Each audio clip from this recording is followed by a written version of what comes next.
Bonjour et bienvenue sur Codable avec François Jolin. Aujourd'hui on va parler de l'application cryptée WhatsApp. En 2014, quand Facebook racheta WhatsApp, Zuckerberg promit qu'il ne collectera peu de données et que jamais il les enverra à Facebook pour les revendre à des tiers. En 2021, toutes ces promesses sont tombées à l'eau. Facebook vient de changer les conditions d'utilisation et souhaite bien s'accaparer les données des 2 milliards d'utilisateurs de WhatsApp. Si vous êtes venu sur l'application pour protéger votre vie privée, il est temps de partir, nous verrons tout ça en détail. C'est ce dernier point qui va retenir notre attention. En effet, comment ces machines vont-elles bouleverser notre vie ? Alors, le changement, il est apparu sur vos écrans récemment si vous avez ouvert WhatsApp. Il vous propose d'accepter les nouvelles conditions d'utilisation. Le message, c'est une page qui s'affiche et elle dit « Les conditions d'utilisation et la politique de confidentialité de WhatsApp vont être mises à jour. » Et il vous propose d'accepter, sans trop d'explications. On va voir très en détail qu'est-ce qui se cache derrière et pourquoi il ne faut pas accepter et même quitter la plateforme. Bon, il fallait un peu aussi s'y attendre avec le rachat de WhatsApp par Facebook en 2014.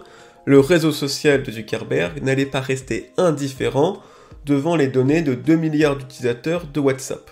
Et ce, malgré pourtant les demandes de la FTC américaine et les promesses faites à l'Union européenne de ne jamais regrouper les données entre WhatsApp et les services de Facebook, comme Facebook, Instagram ou Messenger.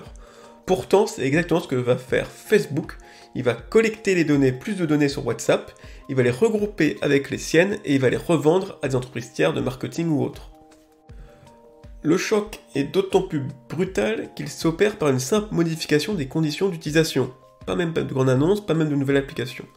Le pas, lui, est très forcé puisque les utilisateurs ont jusqu'au 8 février pour accepter ces nouvelles conditions d'utilisation, sinon, ils n'ont plus qu'à partir, Facebook leur retire le service.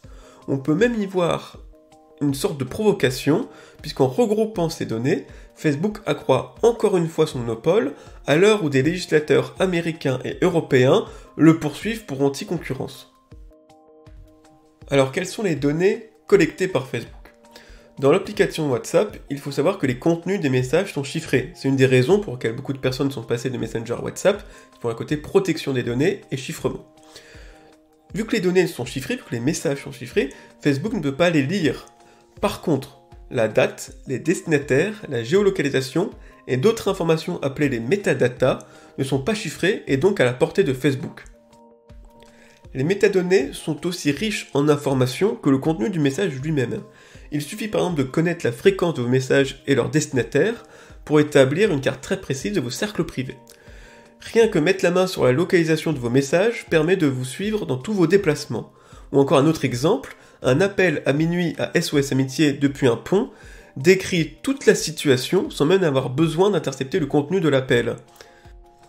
Il ne faut donc pas sous-estimer la valeur de ces métadonnées qui décrivent nos vies même sans avoir le contenu de nos messages. Et maintenant qu'elles vont tomber dans les mains de Facebook, il est souhaitable de quitter WhatsApp. Il existe d'autres messageries tout aussi fonctionnelles, avec le même niveau de chiffrement mais qui ne collectent pas toutes nos données pour les revendre à des marketing. Il y a par exemple Signal, la messagerie favorite d'Edward Snowden et de tous les experts en sécurité, qui la recommandent pour son niveau de sécurité et de chiffrement. Il y a aussi la messagerie russe Telegram, très populaire également, et plus récemment il y a aussi la messagerie Threema, d'une entreprise suisse qui propose un haut niveau de sécurité et de chiffrement.